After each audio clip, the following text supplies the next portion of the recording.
कांग्रेस मुंगेरी लाल जी के हसीन सपने देखने में व्यस्त है। खुद कांग्रेस अपनी मैनिफेस्टो में कह रही है कि हम संपत्तियों का सर्वे करके और समानीकरण के आधार पर उनको समाज के हर तबके को देंगे।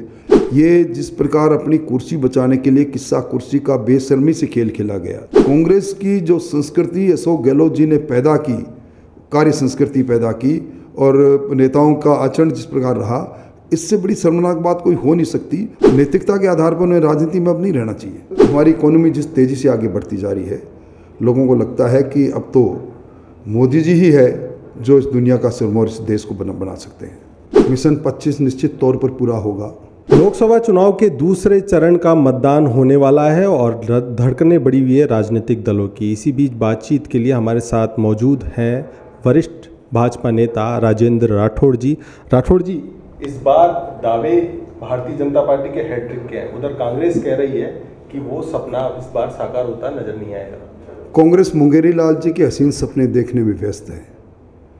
मिशन 25 निश्चित तौर पर पूरा होगा, क्योंकि जब से डबल इंजन की सरकार भजन लाल जी की सरकार बनी है, राजस्थान के अंदर जिन मंसूबों के साथ सरकार में अपने पदार्पण किया उनको और तेज़ी से कदम बढ़ाए हैं।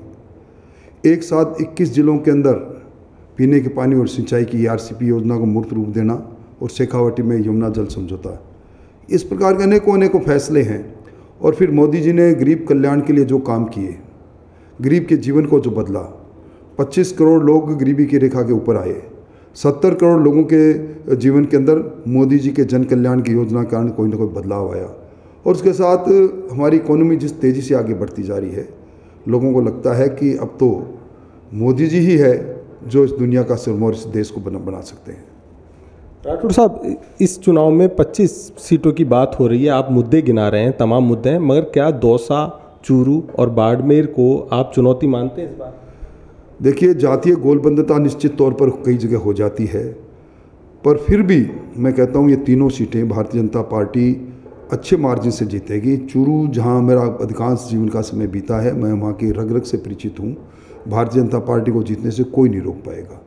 कांग्रेस ने जिस प्रकार उम्मीदवारों का टोटा कांग्रेस को हुआ और पकड़ के उन्होंने कभी किसी को भारतीय जनता पार्टी के किसी रूठे हुए आदमी को टिकट दे के आगे करने की कोशिश की, मैं समझता हूं कि कांग्रेस की भगदौड़ अपने आप इंगित कर रही है कि कांग्रेस में सब कुछ ठीक नहीं और कांग्रेस का मनोबल इतना टूटा हुआ है कि आज 25 सीटों पर उन्हें अपने उम्मीदवार भी नहीं मिले। इसीलिए पहली बार राजस्थान के अंदर कांग्रेस समझौता करके अपनी सीटें दूसरे दलों को दे रही है। जैसे जैसे दूसरा चरण नज़दीक आया, बयान बदलते रहे और कई सियासत भी हुई, मंगलसूत्र भी आया और विरासत टैक्स भी आया। देखिए, जब खुद कांग्रेस अपनी मैनिफेस्टो में कह रही है कि हम संपत्तियों का सर्वे करके और समानीकरण के आधार पर उनको समाज के हर तबके को देंगे, तो इसका अर्थ यही हुआ कि वो मेरी संपत्ति को देखेंगे और फिर उस मेरी संपत्ति को गरीबी मिटाने का एक अनूठा तरीका लेके आए कि मेरी संपत्ति लेकर दूसरों को देना। ये समाज में विग्रह पैदा करने के अलावा कुछ नहीं है। जब इस प्रकार की बात होती है तो हमारी महिलाएं, हमारे जो एक तरह से बचत करने की आदी होती है, सबसे पहले अगर संपत्तियों का इस प्रकार वितरण होगा और इस प्रकार की खोजबीन होगी एक्सरे से, तो निश्चित तौर पर मोदी जी का वो बयान जो मंगलसूत्र से जुड़ा है उसकी ओर अपने आप ही सत्यता की ओर आगे बढ़ जाता है। राठौड़ साहब, पहले चरण में मतदान धीमा रहा था, बहुत कम रहा था, उम्मीद से कम। दूसरे चरण में क्या रणनीति अपनाई, क्योंकि भाजपा के पन्ना प्रमुख भी है, ऐसे में क्या निर्देश दिए गए? देखिए, निश्चित तौर पर आपने कहा आस्तीत से कम पहले चरण में मतदान होना और उसमें उसके कहीं न कहीं कार्यकल कई रहे, शादी ब्याह भी रहा, गर्मी भी रही, परंतु उसके साथ भी मतदान कम होना चिंता की बात है। ये लोकतंत्र के लिए अच्छी निशानी नहीं है। पर इस बार भारतीय जनता पार्टी ने अपने ज़मीनी कार्यकर्ताओं को विशेष तौर पर अपनी शक्ति के अंदर से लेकर बूथ कमेटी और पन्ना प्रमुख तक सक्रियता की है, सब जगह दौरे में हैं। और मैं समझता हूं कि इस बार जब आपसे दोबारा बात होगी तो इस बार दूसरे चरण का प्रतिशत आपको बढ़ावा मिलेगा। आप राजनीति में लंबे समय से हैं, मगर इस बार का चुनाव मतदाताओं में इतना उत्साह देखने को नहीं मिला। पार्टियां कह रही हैं कि आप कह रहे हैं जैसे कि हमारे कार्यकर्ताओं को उत्साहित किया है बाहर निकालने के लिए, लेकिन जब एक प्रमुख विपक्षी दल युद्ध से पहले हथियार डाल दे तो उनके कार्यकर्ताओं पर के मनोबल भी इसका असर पड़ता है। कांग्रेस के कार्यकर्ता और कांग्रेस को मानने वाले मतदाता ने सोचा जब कांग्रेस आ ही नहीं रही तो फिर क्यों धूप में अपना शरीर जलाए। इसलिए जो मतदान कम हुआ है उसमें कांग्रेस का हतोत्साह होने का भी एक कारण, बहुत बड़ा कारण है। कांग्रेस तो कह रही कि भाजपा के मतदाता नहीं निकले। वो तो पता लग जाएगा जिस दिन मतलब पेटियां खुलेगी, भाजपा के निकले या नहीं निकले। इस बार आप खुद देख रहे हैं, आइडेंटिफाइड है शेखावाटी के अंदर मुस्लिम जो बूथ है वो अलग से है, उनमें मतदान प्रतिशत आपने देखा होगा। पिछली बार मतदान प्रतिशत ज़्यादा हुआ, लगभग 75 से 80% हुआ, इस बार 50% 55% हुआ। मतदान प्रतिशत तो गिरा है कांग्रेस को जानने मानने वाले मतदाता का। कल मोहन प्रकाश जी से बातचीत हो रही थी, उन्होंने कहा कि इस बार कोई लहर नहीं है, अगर कोई गड़बड़ी नहीं हुई तो इंडिया गठबंधन सत्ता में आएगा। देखिए मैं समझता, गड़बड़ी का इशारा उनका ईवीएम की तरफ था। जब 2014, 2019 और जब कभी भी कांग्रेस चुनाव हारती है तो ईवीएम की ओर इशारा करती है, जब जीतती है तो ईवीएम बहुत ठीक हो जाती है। गहलोत साहब जीते तो ईवीएम पर बात नहीं, और इस बार ईवीएम पर बात करके और जनता का ध्यान अटकाना और भटकाना चाहते, इससे कामयाब नहीं होंगे।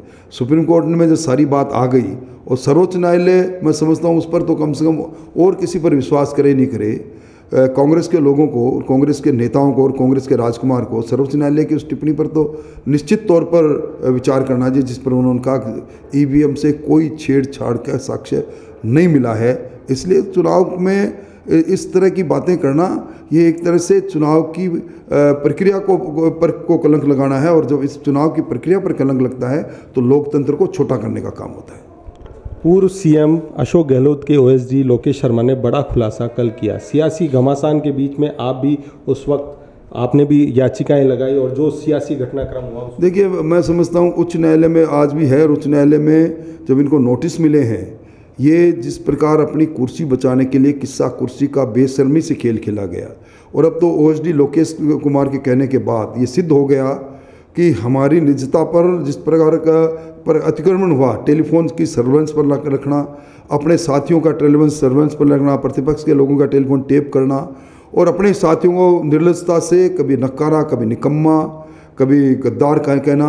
मैं समझता हूँ कि कांग्रेस की जो संस्कृति अशोक गहलोत जी ने पैदा की, कार्य संस्कृति पैदा की, और नेताओं का आचरण जिस प्रकार रहा, इससे बड़ी शर्मनाक बात कोई हो नहीं सकती। खुद का ओएसडी कहे कि टेलीफोन टेप हुए हैं, खुद का ओएसडी कहे कि मुझे क्लिप मंगा करती कि इसको मीडिया में दो, इससे बड़ी शर्मनाक बात क्या हो सकती है। नैतिकता के आधार पर उन्हें राजनीति में अब नहीं रहना चाहिए। बिल्कुल, नैतिकता के आधार पर राजनीति में नहीं रहना चाहिए। तो ये हमारे साथ बातचीत के लिए राठौड़ साहब आपका बहुत बहुत आभार। राजेंद्र राठौड़ बता रहे हैं कि पूरी 25 सीटें इस बार भारतीय जनता पार्टी जीतेगी और दूसरे चरण में मतदान का प्रतिशत भी बढ़ने जा रहा है।